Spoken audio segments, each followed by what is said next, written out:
እምነት ተስፋ ስለሚያደርግልን ነገር የሚያስረግጥ ይላል። ከእንደገና የማናየውን ነገር ምንም ያደርገን የሚያስረዳን አይታይም፣ ግን እንደሚሆን ነገ እንደምናየው የሚያስረዳን እምነት ነው ይልና አባቶቻችን ብሎ አባት የሚለው ከአዳም ከመጀመሪያው ልጅ ከቃየል ጀምሮ እስከ መጥምቁ ዮሐንስ ድረስ ያሉትን ሰዎች ሁሉ በእምነት እንደኖሩ እግዚአብሔር ደግሞ እምነታቸውን እንዳከበረላቸው በእርሱ የታመኑትን ባሪያዎች ደግሞ የታደጋቸው የረዳቸው በእምነታቸው ምክንያት ነው ይልና ዓለማት ሁሉ የተፈጠሩት ይላል። ይሄ የምናየው ሰማይ፣ የምናየው ምድር፣ የምናየው ባህር ዓለማት ሁሉ የተፈጠሩት ወይንም የሚታዩ ነገሮች ሁሉ የተፈጠሩት ካለመኖር ወደ መኖር የመጡት ከማይታየው አምላክ ከእግዚአብሔር ነው ብሎ ስለ እምነት ይናገራል። እሺ እንግዲህ ዛሬ ልብ ብላችሁ እንድታደምጡኝ የምፈልጋቸው አንዳንድ ሀሳቦች አሉ። ለምሳሌ ጸጋው በምን አዳነን? አንድ ላይ ጸጋው በእምነት አድኗችኋል፣ ይህም የእግዚአብሔር ስጦታ እንጂ ማንም እንዳይመካ ከስራ አይደለም ይላል። ጸጋ የሚለው ኢየሱስ ነው። ኢየሱስን በማመናችን ድነናል። ኢየሱስን በማመናችን ጸድቀናል። ኢየሱስን በማመናችን የእግዚአብሔር ልጅ ሆነናል። ኢየሱስን በማመናችን ከሞት ወደ ሕይወት ከጨለማ ወደ ብርሃን መጥተናል። በሰማያዊ ስፍራ በአብ ቀኝ ተቀምጠናል። ይህንን ያደረገው ማን ነው? ጸጋው ወይንም ኢየሱስን ነው። እንዴት ለእኛ አደረገልን? ጸጋውን ስላመን። በደንብ አሜን በሉ። በደንብ በሉልኝ። በደንብ በሉልኝ። አሁን ጸጋው አድኗችኋል። ይሄ ጸጋ ኢየሱስ ነው። ይሄ ኢየሱስን ያየ ሰው፣ ይሄ ኢየሱስን የተመለከተ ሰው ከኛ መካከል ማንም የለም። እርሱ በምድር ሲመላለስ ምድር ኖሯል። ከዛ በኋላ ወደ አባቱ አርጓል። እኛ ያመንነው ከእርሱ የሰሙት በዓይናቸው ያዩት በእጆቻቸው የዳሰሱት ያወሩልንን የነገሩልንን በመጽሐፍ ላይ ያስቀመጡልንን የቀመሩልንን ቃል አምነን ነው የዳነው። እስቲ በደምብ አሜን ነው። አይቶ የዳነ ሰው የለም። ለዚህ ነው የእግዚአብሔር ቃል ሲናገር በስጋ በነበረበት ጊዜ እንደሚሞት እንደሚነሳ ነግሯቸው ቶማስ የሚባለው ካላየው አላምንም ብሎ በነበረ ጊዜ ኢየሱስ በተዘጋ በር መጥቶ ወደ ቶማስ መጥቶ ቶማስ ያመንክ እንጂ ያላመንክ አትሁን አለው። እስቲ በሉ ያመንክ እንጂ ያላመንክ አትሁን አለ። አሁን ቶማስ ማመን የፈለገው አይቶ ነው፣ ሰምቶ አይደለም። አይቶ ለማየት ስለፈለገ እና ማየት የምትፈልገው ከሆነ ያንተ እምነት የተመሰረተው ማየት ላይ ስለሆነ መስማት ላይ ስላልሆነ ና እያለ ሲያየው ጌታዬና አምላኬ ብሎ ወደቀ ይላል። ኢየሱስ ምን አለ? አንተ አይተህ አመንክ። ሳያዩ በሉልኝ ምንድን ናቸው? አንተ አንቺ እኔ አይተን አይደለም ያመንነው፣ ሰምተን አምነናል። እምነታችን ጽድቅ ሆኖ ተቆጥሮልናል። ኢየሱስ ጌታ ነው። በደንብ አሜን በሉ። በደንብ በሉልኝ። በደንብ በሉልኝ። አያችሁ፣ አይተን አይደለም ኢየሱስን ያመንነው። ኢየሱስም ለዚህ ነው ሳያዩ የሚያምኑ ብፁዓን ናቸው ብሎ ተናገረ። ጴጥሮስም ሲናገር ምን አለ? አሁን በልዩ ልዩ መከራና ፈተና አዝናችኋል፣ እርሱንም ሳታዩት ትወዱታላችሁ። ምን ሳትሉት በሉልኝ፣ ምን ታደርጉታላችሁ? ስለዚህ አንተ አንቺ እኔ ዳነው አሁን አይተን ሳይሆን አምነን አሜን በሉ። ስለዚህ ተስፋ እምነት ተስፋ ስለምናደርገው ነገር የሚያስረግጥልን ወይም እርግጠኛ የምትሆኑት መዳናችሁን መንግስቱን መውረሳችሁ እርግጠኛ የምትሆኑት እምነት ተስፋ ስለምታደርጉት ነገር እርግጠኛ በዚሁ ሲፈጥርላችሁ ብቻ ነው። ሮሜ 8 ቁጥር 24 ላይ በተስፋ ድነናልና እስቲ በሉት። ነገር ግን ተስፋ የሚደረግበት ነገር ቢታይ ተስፋ አይደለም። አሁን ተመልከቱ። ተስፋ እምነት ተስፋ ስለምታደርጉበት ነገር እርግጠኛ የሚያደርጋችሁ ነገር ነው። ድነናል።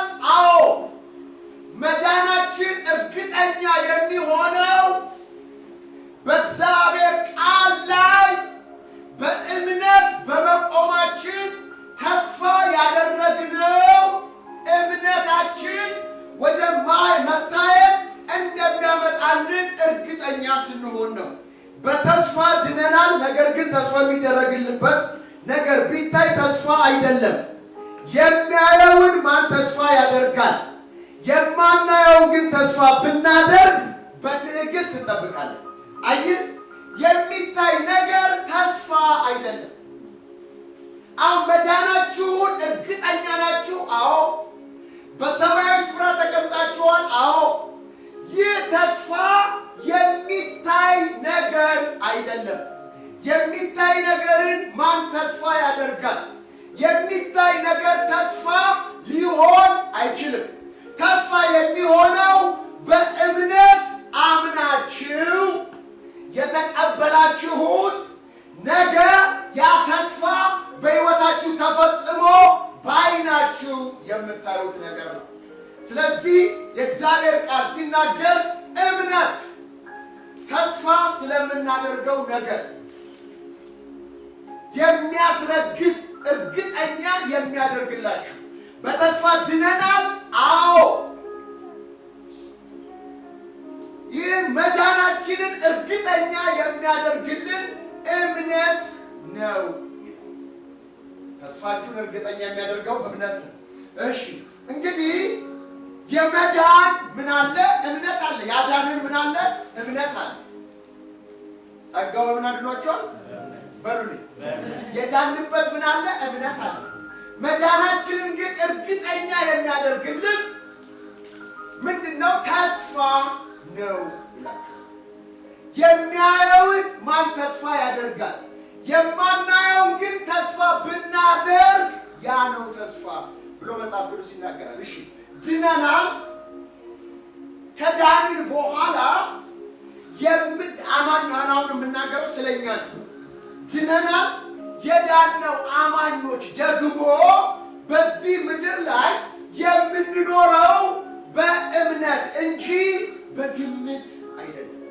የምንኖረው በእምነት እንጂ ዓለም በዘረጋችው መንግስት በዘረጋው ሰው በዘረጋው ምድራዊ ስርዓት ምድራዊ ነገሮች ሳይሆን ያዳነን እግዚአብሔር እንድንኖርበት በሚፈቅድበት የእምነት መንገድና የእምነት ሕይወት የእምነት ልክ ነው እንድንኖር ምን ያደረግነው የተጠራነው።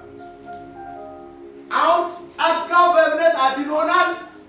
ዳግመኛ ተወልደናል። አዲስ ፍጥረት ሆነናል። አዲስ ሰው ሆነናል። እንግዲህ በዚህ ምድር ላይ መጽሐፍ ቅዱስ ምድር ላይ የሚለው ጻድቅ በእምነት በሕይወት ይኖራል። እስቲ በሉት፣ ድገሙት። ጻድቅ ያደረገን ኢየሱስ ክርስቶስ መሆኑን መጽሐፍ ቅዱስ በግልጥ ይናገራል። አንቺ፣ እኔ የእግዚአብሔር ጽድቅ እንደሆንን የእግዚአብሔር ቅድስና እንደሆንን የእግዚአብሔር ጥበብና ቤዛነት የተደረገልን በክርስቶስ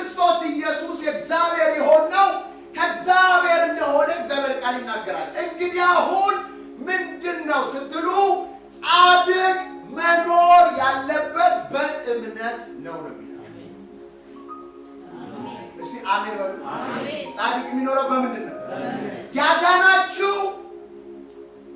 እምነታችሁ ነው። የሚያኖራችሁ በምድር በሕይወት እምነታችሁ ነው። ጻድቅ በእምነት በሕይወት ይኖራል። አሁን በእምነት አድኖን በግምት እንድንኖር፣ በእምነት አድኖን በሰው ስርዓት እንድንኖር፣ በእምነት አድኖን በጥረት እንድንኖር እግዚአብሔር አልተወንም። ያዳነን እግዚአብሔር ቀሪ ዘመናችንን ሁሉ በምድር ስንኖር እንድንኖር የሚፈልገው በምንድን ነው? በእምነት ነው። ከዚህ ውጪ ኑሮ ካለ ያፈገፈገች ነፍስ ነች። በእግዚአብሔር ደስ የማይሰኝባት ነፍስ ነች። ስሙ መጽሐፍ ቅዱስ ሲናገር ሊመጣ ያለው ይመጣል። እስቲ በሉት ድገሙት። እስቲ በብላቴናው ኢየሱስ ይመጣል ብሎናል። እስቲ ሊመጣ ያለው ይመጣል በሉ። ጮክ ብላችሁ በደንብ ትፈቱና ድገሙት። እስቲ ሊመጣ ያለው ይመጣል። ጻድቅ ግን ሊመጣ ያለው እስኪመጣ ጊዜ ድረስ ጻድቅ ግን በእምነት በሕይወት ይኖራል። ከዚህ በእምነት ኑሮ ውስጥ ሊመጣ ያለው ጌታን ጠብቆ ከመኖር ሕይወት ውስጥ ቢያፈገፍግ ወደኋላ ቢመለስ ነፍሴ በእርሱ ደስ አትሰኝም። ጻድቅ በእምነት በሕይወት ይኖራል። እስቲ በሉት እስቲ ጻድቅ በእምነት በሕይወት ይኖራል። ይኸውላችሁ ገላትያ 2:21 ላይ ምንድን ነው የሚለው? ጳውሎስ ሲናገር አሁን የሚኖረው ኑሮ ይላል። መጀመሪያ ለኃጢአት፣ ለስጋ፣ ለዓለም፣ ለዚህ ዓለም ነገር እንደ ሞተና እንደ ተሰቀለ ይናገራል። እኔ ከክርስቶስ ጋር ተሰቅያለሁ። አሁን የሚኖረው ኑሮ ግን እስቲ በሉት አሁን የሚኖረው ኑሮ ግን በእግዚአብሔር ልጅ ላይ ባለኝ እምነት የሚኖረው ኑሮ ነው። አሁን ብዙዎቻችሁ በእግዚአብሔር ልጅ ላይ ባለን እምነት መኖር መጀመር የምንችለው ለራሳችን የሥጋዊ ለሆነው ነገር መሞት የጀመርን እንደሆነ ለእግዚአብሔር መኖር ወይንም ለክብሩ መኖር እንችላለን።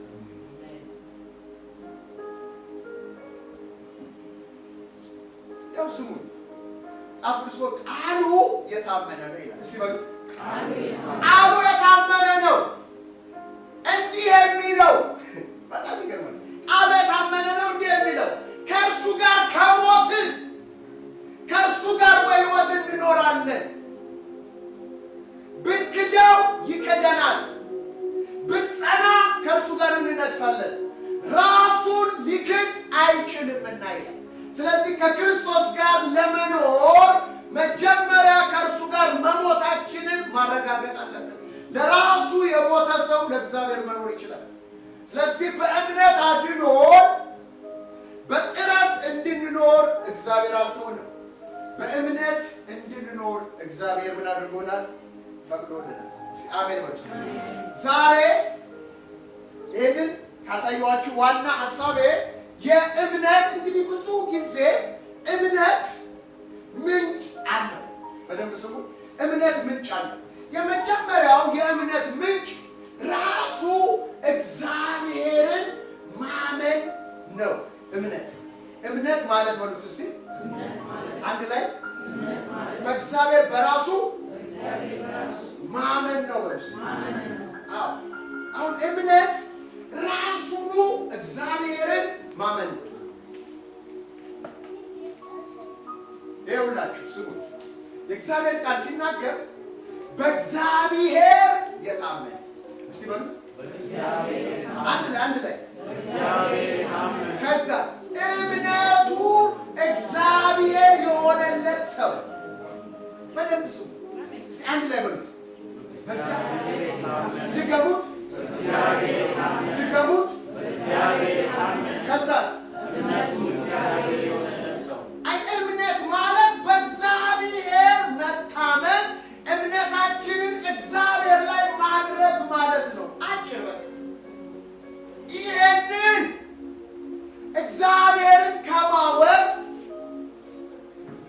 ሊመነጭ ይችላል። ይህ እምነት ማለት ነው እግዚአብሔርን ማመን ማለት ነው።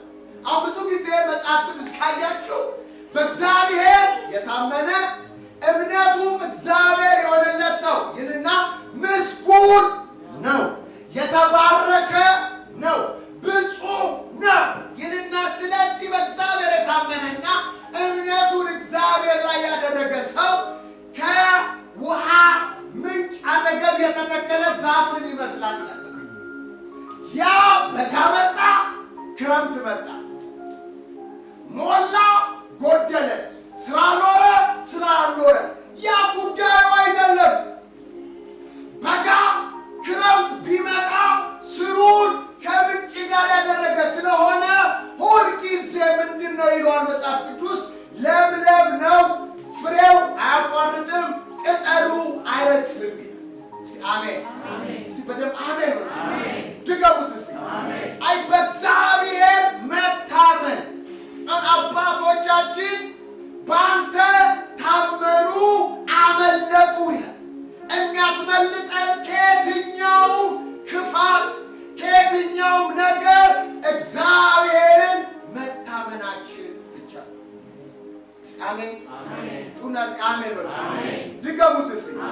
አይ ነፍሴ በአንተ ላይ ታምናለችና ኤርምያስ ነፍሴ በአንተ ላይ ታምናለችና በአንተ ለምትታመነው ነፍስ አሜን አንተም በሰላም ትጠብቃታለህ። አይ በሰላም የምንጠበቀው በሰላም አምላክ ላይ ነፍሳችን ስታምን ነው። ነፍሳችን ስትተማመን ነው። በኔ ተማምኗልና የሚለው የሚያስጥለን ከየትኛውም ክፉ ነገር የሚጠብቀን መታመኛችን እግዚአብሔርን ያደረግን እንደሆነ ነው። እስቲ በደምብ አሜን ነው። በደምብ ነው። ኢሳይያስ አባቶቻችን በአንተ ተማመኑ አመለጡ ይላል። ኢሳይያስም እግዚአብሔር የዘላለም አምባ ነውና አሜን። መኖሪያው የዘላለም እግዚአብሔር ነው። አምባ እግዚአብሔር ነው። መጠጊያ እግዚአብሔር ነው። መሸሸጊያ እግዚአብሔር ነው። እግዚአብሔር የዘላለም አምባ ነውና ለዘላለም በእግዚአብሔር ታመኑ። አሜን በሉ። በደንብ በሉልኝ። በደንብ በሉልኝ። አያችሁ እምነት ከእግዚአብሔር እሱን ከማወቅ በእሱ ላይ ከመታመን የሚመነጭ ነው። የእምነት ምንጭ እግዚአብሔር ነው። ፈለኩት ይህንን ነው። ሁለተኛ እምነት ከእግዚአብሔር አፍ በሚወጣ ቃል ላይ መታመን። እምነት በእግዚአብሔር ቃል ላይ ከሚወጣ ቃል መታመን። ስሙኝ፣ በደንብ ስሙኝ። እግዚአብሔር ራሱ የሚናገርበት ራሱ የሚገልጥበት በሕልም ይሁን በራእይ ይሁን በቃል ይሁን ወደ ሰዎች ሕይወት የሚመጣበት መንገድ አለ። የእግዚአብሔር ቃል ከእግዚአብሔር አፍ የሚወጣበት መንገድ አለ። ቃሌ ካፌ ከወጣ ቃሌ ካፌ ከወጣ ሳይሰራ የሚሻውን ሳያደርግ በከንቱ አይመለስም ስላለ በእግዚአብሔር ከሚወጣ ቃል እምነታችንን ምን ማድረግ አለብን? ማገናኘት። እምነታችንን በእግዚአብሔር ቃል ላይ መፍጠር ማኖር አለብን። ቅድም ስንጀምር ዕብራውያን ላይ እግዚአብሔር በብዙ አይነት መንገድና በብዙ አይነት ጎዳና ለአባቶቻችን ተናግሮ ይላል አይደል? እስቲ በሉት እግዚአብሔር በብዙ አይነት መንገድና በብዙ አይነት ጎዳና በሉት ለአባቶቻችን በነቢያት ተናግሮ በዚህ ዘመን ላለነው በልጁ ተናገረ። እንግዲህ እግዚአብሔር ራሱ የሚናገርበት ጊዜ አለው። ራሱ ተገልጦ ለአብርሃም ለምሳሌ እግዚአብሔር ለአብርሃም ተገለጠለት ይልና አትፍራ እኔ ካንተ ጋር ነኝ ብሎ ኤልሻዳይ ነኝ እያለ ለአባቶቻችን እንዲገለጣል። ስሙን እግዚአብሔር በብዙ አይነት በብዙ መንገድ ምን ማለት ነው? በነቢያት እግዚአብሔር ተናግሯል። በመላእክት እግዚአብሔር ተናግሯል። ጠንቋይ በሆኑ ሰዎች እግዚአብሔር ተናግሯል። በአህያ ሳይቀር እግዚአብሔር ምን አድርጓል? ተናግሯል። በብዙ አይነት መንገድ በብዙ አይነት ጎዳና እግዚአብሔር ይናገራል። እግዚአብሔር ይናገራል፣ ሰው ግን አያስተውልም የሚለው ለዚህ ነው። እግዚአብሔር በእብድ ምን ያደርጋል? ይናገራል። መናገሪያው መንገድ እግዚአብሔር ብዙ ነው። በእነዚህ ሁሉ ተናግሮ በዘመን ፍጻሜ ላለነው በክርስቶስ ኢየሱስ እንደተናገረን የእግዚአብሔር ቃል ይናገራል። የመጨረሻው የእግዚአብሔር ድምፅ ኢየሱስ ነው። ከኢየሱስ የሰሙት ሐዋርያቶች ደግሞ በዚህ ቃል ምን አደረጉልኛ? አጸኑ። ይሄ ቃል ሌጎስ ይባላል። የእግዚአብሔርን አጠቃላይ ሐሳብ የያዘ ቃል። ከዚህ ቃል ውስጥ ደግሞ ለአንተ፣ ለአንቺ፣ ለእኔ፣ ለአገልጋዮች፣ ለቅዱሳን ሬማ የሚባል የተገለጠ ቃል፣ የጊዜው ቃል፣ የሚሰራ ቃል ወደኛ ሊመጣ ከእንደገና እዚህ ቦታ ላይ ዘማሪም ይዘምር፣ ፕሮግራም መሪም ይምራ፣ ወንጌል ይሰበክ፣ ትምህርት እንማር። በዚህ ቦታ ላይ የእግዚአብሔር ቃልን አገልጋዩ ይዞ ከቆመ ያ የማን ቃል ነው? የእግዚአብሔር ቃል ነው። እስቲ በደንብ አሜን በሉ። አሜን። አሁን እንግዲህ ወደ ህይወታችን ላመጣው ፈልጌ ነው። እንግዲህ ለምንድን ነው ብዙ ጊዜ የእግዚአብሔር ቃል እንደ ጉድ በምድራችን በዩቲዩብ በሉ፣ በፌስቡክ በሉ፣ በዩቲዩብ በሉ፣ በብዙ አይነት መንገድ እንሰማለን። ቸርች በሳምንት 3-4 ቀን የተለያየ ፕሮግራሞች ላይ እንካፈላለን፣ እንሰማለን። ለምንድን ነው ግን አእምሮአችን ቃሉ ያላደሰው፣ ልባችን ቃሉ ያለወጠው፣ በእምነት እንድንኖር ያላደረገን፣ የእግዚአብሔርን እጅና ክንድ በሕይወታችን እንዳናይ ያደረገን፣ የእግዚአብሔር ኃይል በእኛ ሕይወት እንዳይገለጥ ያደረገን ችግሩ ምንድን ነው የሚለውን ዛሬ ያሳያችኋል። አሜን በሉ። በደንብ በሉ። እሺ ሐዋርያት 14 ላይ እንመጣለን።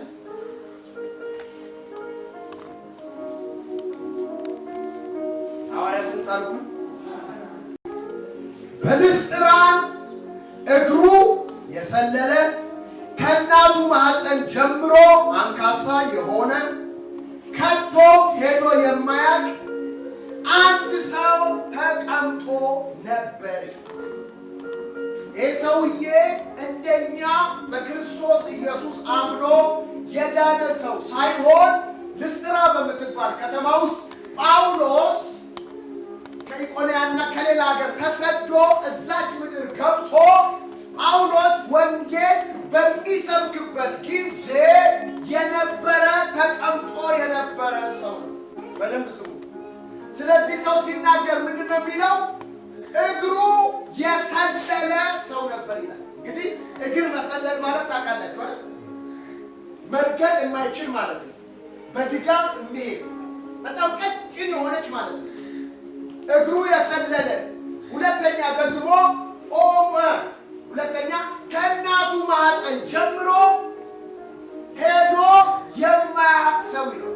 ከእናቱ ማኅፀን ጀምሮ ተወልዶ ጳውሎስ ሲናገር እስከሚሰማበት ጊዜ ድረስ ቆሞ መሄድ የማይችል ሰው ነበረ። ሰውዬ ጉባኤ ተቀምጦ ጳውሎስ ሁልጊዜ የሚሰብከው ስለ ክርስቶስ ኢየሱስ ነው። ስለ ክርስቶስ እየሰበከ ያለ ምንድን ነው የሚለው እዚህ ክፍል ላይ? ይህም ሰው ጳውሎስ ሲናገር ይሰማ ነበር።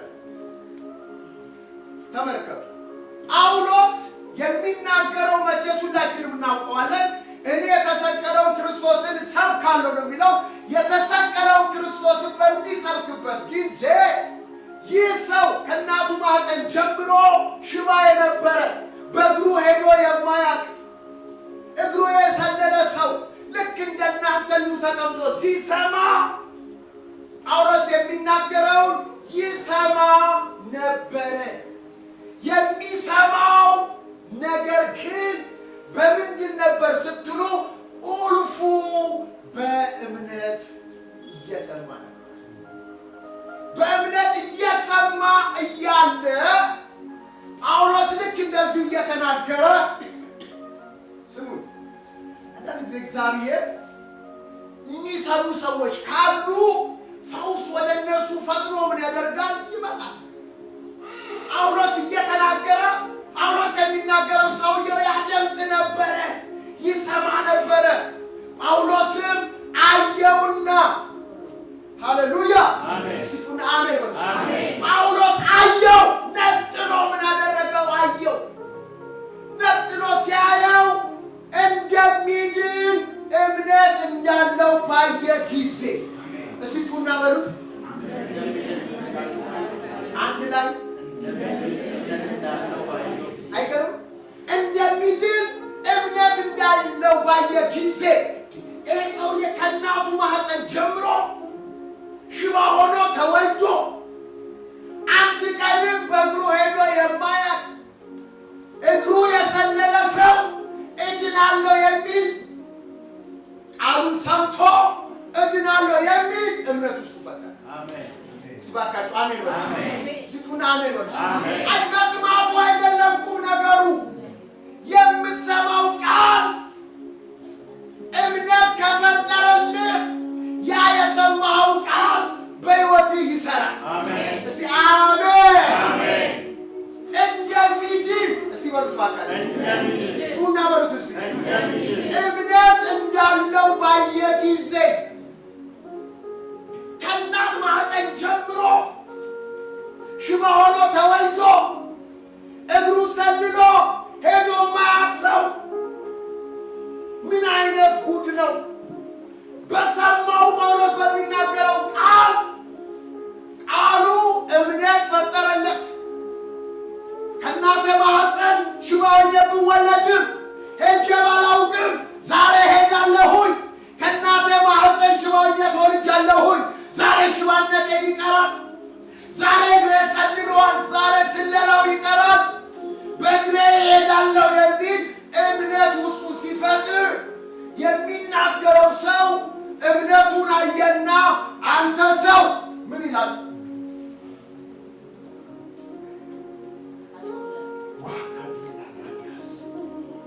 ይድን ዘንድ እምነት እንዳለው ባየ ጊዜ በታላቅ ድምፅ ቀጥ ብሎ በእግር ቁም አለው። ብድግ ብሎ ተነስቶ ይመላለስ ነበር። ወገኖቼ ስሙን። እምነትሽ ወደ ሕይወትሽ ፈውስን፣ በረከትን፣ የሥራ መከፈትን፣ ተአምራትን፣ ልዩ ልዩ ነገር የሚመጣው ስታምን ነው። ኢየሱስ ጌታ ነው። ኢየሱስ ጌታ ነው። ጳውሎስ ያደረገው ነገር የለም። ሰውየው ያዳነው እምነቱ ነው። ከእናቴ ማህፀን ሽባ ሆኜ ተወልጃለሁ። ዛሬ ምዕራፉ ይዘጋል። ሄጄ አላውቅም። ከአሁን በኋላ ግን እሄዳለሁኝ። እስከ ዛሬ ድረስ ሰልሎ ነበር። አሁን ግን ሙሉ ሰው ሆናለሁኝ፣ እቆማለሁኝ፣ እሄዳለሁኝ፣ እመላለሳለሁ የሚል እምነት ባየው ጊዜ ጳውሎስ በታላቅ ድምፅ አንተ ሰው ተነሳና ተመላለስ ሲለው ሰውየውም ተነስቶ ፈውስ ወደ ህይወታችሁ የሚመጣው በእምነት ነው። እስቲ በደንብ አሜን በሉት። በደንብ በሉት። በደንብ በሉት። ክርስቶስ በዚህ ምድር ሲመላለስ የሰው ልጅ በመጣ ጊዜ እምነት ያገኝ ይሆናል ወይ ብሎ በሱ ላይ ያላቸው መታመን ክርስቶስ ተናገረ። ይከተሉት ለነበሩ ደቀ መዛሙርቶች አጋንንት ማውጣት አቅቷቸው ሲታገሉ ክርስቶስ አንፈራጦ መንፈሱን ካስወጣ በኋላ ለአባትየው ሲሰጠው ደቀ መዛሙርቶቹ ለብቻቸው ለእኛ ያልተቻለን ለምንድን ነው ሲሉት ከእምነታችሁ ማነስ ነው አላቸው። ሌላም ቦታ ስለ እምነት ሲያስተምራቸው ያቺን በለስ ድረቅ ያላት ደረቀች። ጴጥሮስም ትዝ ብሎት ትናንት ያልካት ደርቃለች አለ። ክርስቶስ ያለው ምንድን ነው? እውነት እውነት እላችኋለሁ በእግዚአብሔር እመኑ፣ በእኔም እመኑ። አምናችሁ የምትናገሩትን ሁሉ እንደሚሆንላችሁ ብታምኑ ይሆናል አለ። ስለዚህ ብታምኑ አላቸው። እስቲ በሉት ብታምኑ ይህንን በሕይወታችሁ ተራራው ተነቀል ብትሉት ይነቀላል አለ። የትኛውም በሕይወታችን ያለ ችግር የሚሄደው በሕይወታችን ያለው መከራ የሚሄደው በሕይወታችን ያለ ከበባ የሚበተነው በሕይወታችን ያለ አስጨናቂ ዘንግ የሚሰበረው አምናችሁ በሰማሪው በእግዚአብሔር ፊት ስትማጠኑና አምናችሁ እግዚአብሔርን ስትጠሩት ያ ነገር ለውጥ ያመጣል። ኢየሱስ ጌታ ነው። እስቲ በደንብ አሜን በሉት። እንደሚድን እስቲ በሉት እምነት እንዳለው ባየ ጊዜ ያቺ ሴትዮንም ስትመለከቷት ሄጄ ጨርቁን ጫፍ ብነካ የደሜ ምንጭ ይደርቃል ብላ በእምነት በልቧ አሰበች፣ ተንቀሳቀሰች። ስትነካው ወዲያው 12 ወንድሜ ዛሬ ፈለገው ዘመን ያስቆጥር ከተወለድክም ጀምሮ ይሁን ዓመታትን ያስቆጥርብህ እመን እንጂ ዛሬ ታምር ይሆናል። ዛሬ ታምር ይሆናል። 12 ዓመት ሙሉ ያ ሄዳ ተገናኘችው፣ ወዲያው ደረቀ ይላል ኢየሱስ ያለ አንቺ ሴት እምነትሽ ዛሬ የእምነት ኃይል ይለቀቅላችሁ። የሚያድን ኃይል፣ ፈውስ የሚያመጣ ኃይል፣ በረከት የሚያመጣ ኃይል፣ ተአምራት የሚያመጣ ኃይል ወደ ሕይወታችሁ ይለቀቅ፣ ወደ ነገራችሁ ይምጣ። የትኛውም አስደርቅ ያለ ነገር ሁሉ ከዛሬ ጀምሮ መሸጥ ይጀምር። ከተወለዳችሁ ጀምሮ ያሰቃያችሁ ነገር ይነሳ። አሜን በሉ። ጩና በሉት እስቲ። የፈውስ ወደ ሕይወታችሁ የሚመጣው እንደ እምነታችሁ መጠን። ሽባውን ጉዳዩ አይደለም። እግዚአብሔር ከእናት ማኅፀን ተወለድ ጉዳዩ አይደለም። ጉዳዩ ያንተ እምነት እግዚአብሔርን ደስ ማሰኘት ከቻለ እግዚአብሔር ኃይሉን ይለቃል። አሜን በሉ። ምኑን ይለቃል? ኃይሉን ይለቃል። ያቺ ሴትዮ ኃይል ከኢየሱስ እንዲወጣ ያደረገችው በምን ሆነው? በእምነቷ ነው። እስቲ አሜን በሉ። ኩኩ አሜን በይስ። ድገሚ እስቲ አሜን። ስሙ፣ ሞተ የምትሉት ነገር ይሁን ለሙታን ሕይወት ይሰጣል። የሌለ ነገርን እንዳለ አድርጎ ይቆጥራል። አዲስን ነገር ያደርጋል። ስሙን አምኖት ወደ ኢየሱስ መጣ። ልጁን እንዲፈውስለት፣ ጤና እንዲመልስለት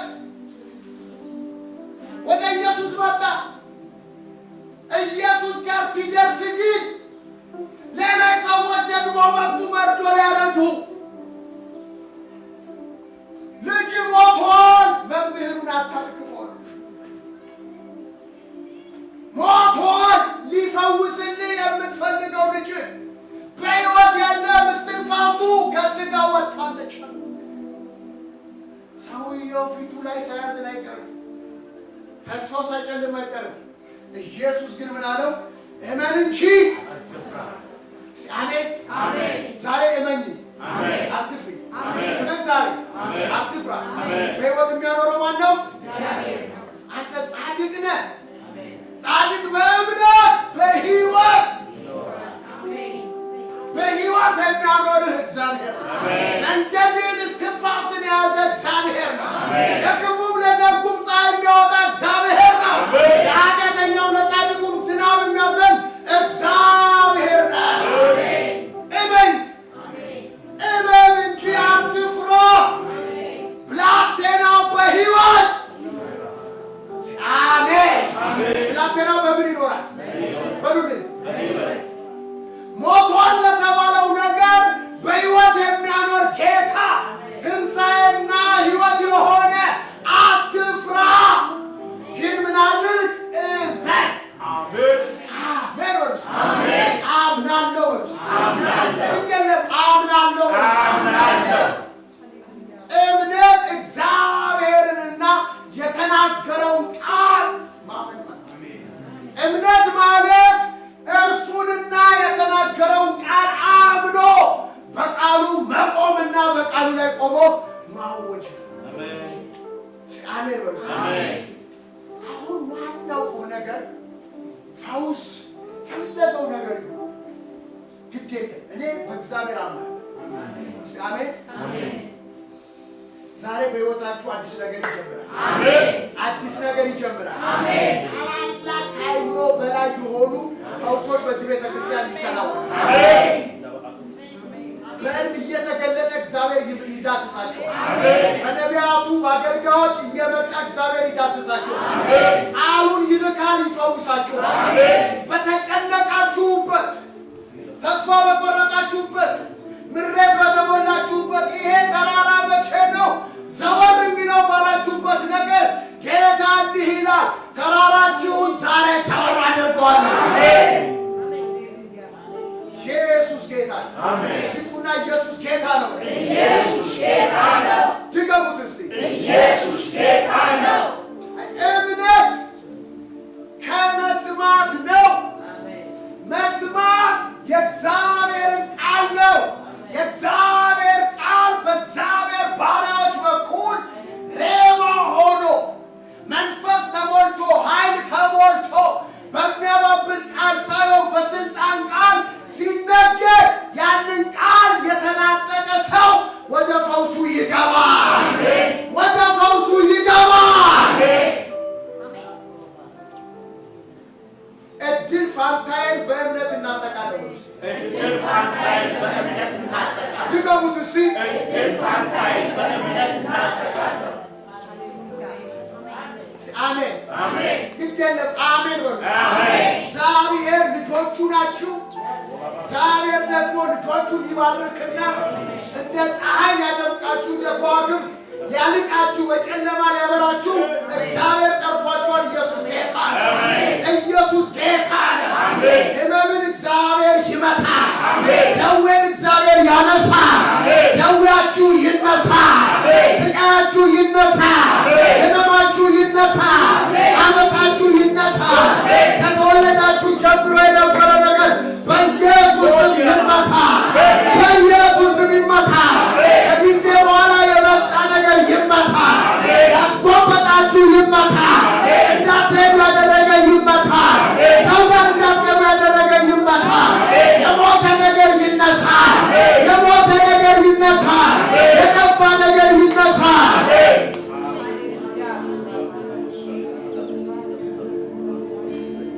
ይጀምራል እግዚአብሔር። በእምነታችሁ ልክ እግዚአብሔር ይሰራል። እንደ እምነታችሁ እግዚአብሔር ይመጣል። በእምነታችሁ ደስ ተሰኝቶ ኃይሉን ይለቃል። የሚናገረው ቃል የእግዚአብሔር ከሆነ መንፈስ ቅዱስ ተቆጣጥሮት ከሆነ የሚሰብከው፣ የሚተነብየው፣ የሚያስተምረው፣ የሚጸልየው፣ የሚዘምረው በመንፈስ ቅዱስ ፕሬዘንስ ውስጥ ከሆነ በእምነት ከሰማኸው ያ የሰማኸው ቃል አዝነህ ከሆነ ያጽናናሃል፣ ደክመህ ከሆነ ያበረታሃል፣ ወድቀህ ከሆነ ያነሳሃል፣ በር ተዘግቶብህ ከሆነ በር ይከፍትልሃል። የእግዚአብሔር መንፈሱ በባሪያዎቹ በኩል ወደ አንተ ምን ያደርጋል?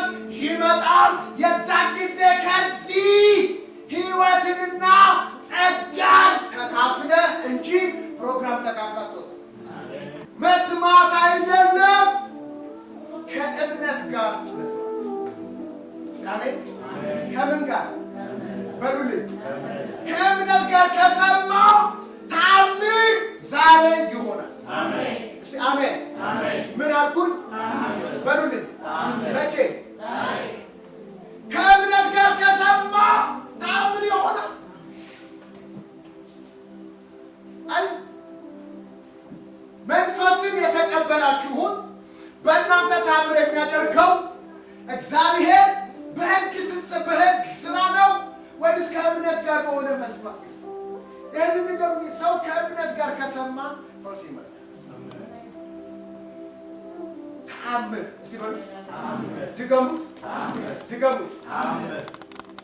ከዚህ በፊት ፒተር በዚህ ብሎ ነበር። እዚህ ተቀምጬ ፒተር ያገለገለ እግዚአብሔር ተአምር ያደርጋል ብዬ ለግለሰብ ይሁን ለቤተ ክርስቲያን ይሁን ለማንም አላውቅም ተአምር ያደርጋል ብያለሁ። እግዚአብሔር አስደናቂ ተአምራቶች ሁለት አሜን። አሁንም ጌታ ምን አለ? እቀጥላለሁ። አሜን። ምን አደርጋለሁ? እቀጥላለሁ። ተአምር ማለት ለሰው የማይቻል ለሱ ብቻ የሚቻል አሜን። አሜን። አሜን። አሁን ተአምር የሚሆነው ከእምነት ጋር በሆነ መስማት።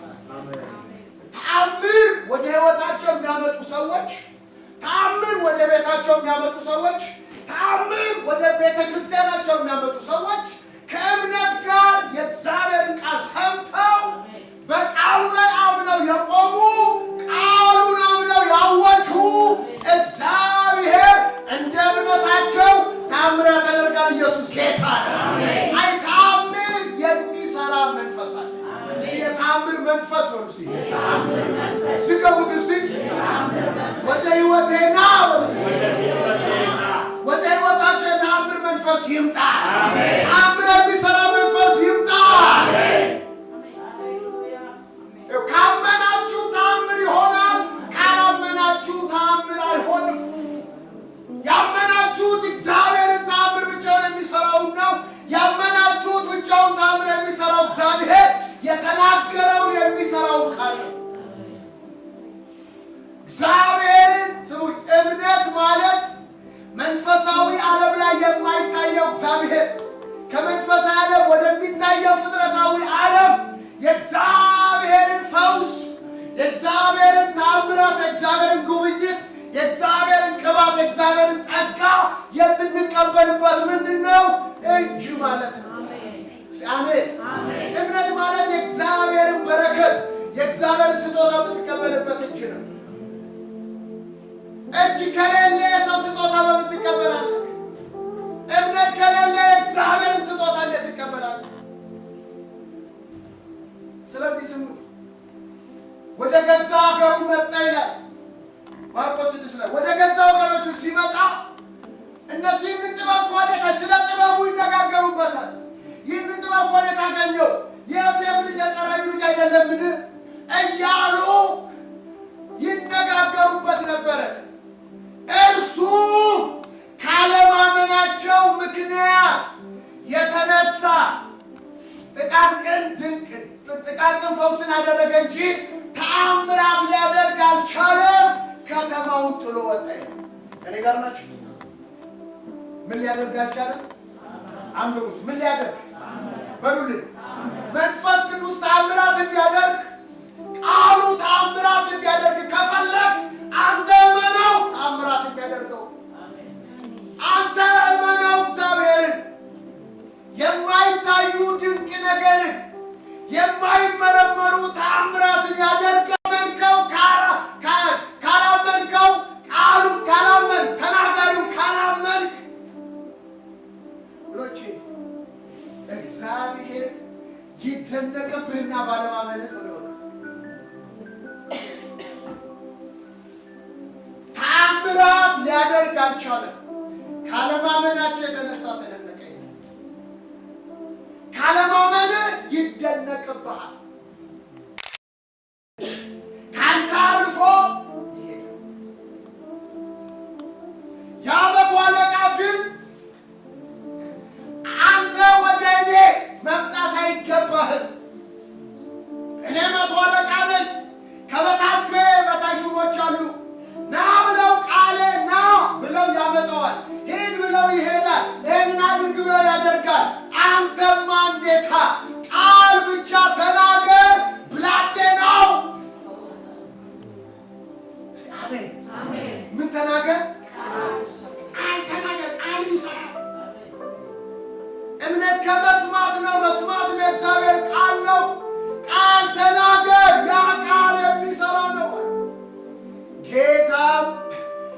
ገረመና እንደዚህ አይነት ታላቅ እምነት ታላቅ እምነት ካለ ጌታ ይደነቃል። ፈውስ ወደ ሕይወት ይመጣል። ካላመንከው ይደነቅብሃል። ፈውስ ሳያደርግ ተአምር ሳይሰራ። ስለዚህ የምትሰሙት ቃል እስቲ በሉት ስትሰሙ እንደ እግዚአብሔር ቃል ስታነቡ አትሸምድዱ። ስታነቡ ጸልያችሁ አንብቡ። ሬማ የሆነ ቃል ከቃል ውስጥ ይሰጣችኋል። የምትፈወሱበት፣ እምነት የምታገኙበት፣ ጸጋን የምትካፈሉበት፣ እጁን የምታዩበት፣ ማንነቱን የምታዩበት፣ ፍቅሩን የምታውቁበት ቃል እግዚአብሔር ይሰጣችኋል። ስለዚህ ብዙዎቻችን እምነት የሌለን ቃል ስለሌለ እምነት ከመስማት ነው። መስማት ነው የእግዚአብሔር ቃል። የእግዚአብሔርን ቃል እንደ እግዚአብሔር ቃል ካልሰማ ነው። የእግዚአብሔርን ቃል በመንፈስ በእውነት ጸልየን መንፈስ የተሸከመ ቃልን ካላነበብነው ወገኖች በእኛ ሕይወት ሊሰራ ይችላል እንጂ ብዬ ዕብራውያን ላይ 4:2 ላይ ምንድን ነው? ለነዛ እንደተሰበከላቸው ለየትኞቹ? ከግብፅ ምድር ሲወጡ የነበሩ አይሁዶች ማለት ነው። ዕብራውያን ጻፊ ጽፎላቸው ለነዛ እንደተሰበከላቸው ለእናንተም ደግሞ ተሰብኮላቸዋል። እነዛ የሰሙት ቃል ከምኖቹ ጋር ከሰሚዎቹ ጋር ስላልተዋሃደ አልጠቀማቸውም። እነዛ ከግብፅ ምድር የወጡት ከ600,000 በላይ የወጡት ከነዓንን ሊያስገቧቸውን ያወጣቸው በምድረ በዳ ብዙ ጊዜ እግዚአብሔር በባሪያዎቹ በኩል ይናገራቸዋል። እነሱ ከሚናገራቸው ቃል በተቃራኒ የሆነ ነገር ያስቡ። ስለዚህ ያልገቡበት ምክንያት 5 ቆሮንቶስ 10 ላይ ተዘግቧቸው በነዛ ምክንያት ሊገቡ አልቻሉም። ባለማመናቸው ምክንያት ወደ ተሰጣቸው ተስፋ ሊገቡ አልቻለም። እግዚአብሔር በብዙዎቹ በምድረ በዳ ስለወደቁ አዘነ። የተሰበከላቸው ሰዎች የሰሙትን ቃል በእምነት ስላልተቀበሉት ወደ ተስፋይቱ ምድር ሊገቡ አልቻሉም። በምድረ በዳ ምን አድርገዋል? ወድቀዋል። በመውደቃቸው እግዚአብሔር ደስ አልተሰኘም። ለእነሱ እንደተሰበከላቸው ለእናንተም ደግሞ ተሰብኮላቸዋል። ነገር ግን የሰሙት ቃል ከሰሚዎቹ ጋር በእምነት ስላልተዋሃደ አልጠቀማቸውም። ስለዚህ ወገኖች የምንሰማው ቃል እንዲጠቅመን ከፈለገን በእምነት እንስማው። በእምነት የሰማነው ቃል ከኛ ጋር ይዋሃድ። ዝም ብላችሁ የምትሰሙት ቃል በውስጣችሁ ሊዋሃድ ምን አደረገ? ስለዚህ በእምነት ያልሰማችሁት ቃል ደግሞ ሊጠቅማችሁ፣ ፈውስ ሊያመጣላችሁ፣ ተአምር ሊሰራላችሁ፣ አዳዲስ ነገር ሊያደርግላችሁ አይችልም። ስለዚህ መስማት በእምነት እንስማ፣ በኢየሱስ ስም ይሆናል። የመጨረሻ ጥቅስ ልንገራችሁ። 1 ተሰሎንቄ 2:13 ላይ አንዴ ወደ እኔ ሁኑ። ጳውሎስ ምን ተሰሎንቄ ሰው የመልእክትን ቃል ሲበሉ አንድ ላይ ይኸውም የእግዚአብሔርን ቃል የመልእክትን ቃል ይኸውም የእግዚአብሔርን ቃል ከኛ በሰማችሁ ጊዜ የተሰሎንቄ ሰዎች የመልእክት የሆነውን የእግዚአብሔር ቃል ከጳውሎስና ከመሰሎቹ ሰምተው ከኛ በሰማችሁ ጊዜ ቃሉ በእውነት እንዳለ ከእንደገና በእናንተ በምታምኑት እንደሚሰራ ሲባካች አሜን። የመልእክት ቃል ነው፣ እግዚአብሔር ቃል ነው። ከነ ጳውሎስ ሰምተዋል። የሰሙት ግን የተሰሎንቄ ሰዎች ቃሉ በእውነት እንዳለ አሜን አሜን።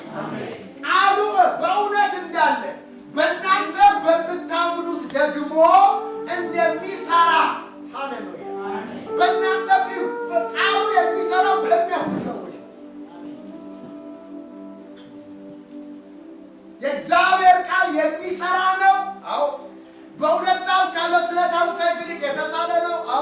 ነፍስን ጅማትን ቅልጥምን እስኪላይ ድረስ ያወጋል። አዎ የልብ ሐሳብን ስሜት ይመረምራል። አዎ ሁሉ በቃሉ ፊት የተገለጠ ነው። አዎ ቃሉ የቃዴስ ምድረ በዳ የሆነባችሁን ያናውጣል። አዎ ዝግባ የሆነባችሁን ይቆርጣል። አዎ ተራራውን ያዘልላል። አዎ ለምን?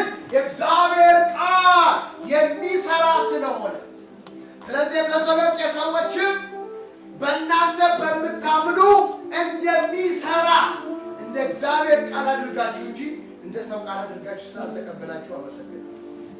ዛሬ ይህ ቃል በኢየሱስ ስም ይምጣ። አሜን።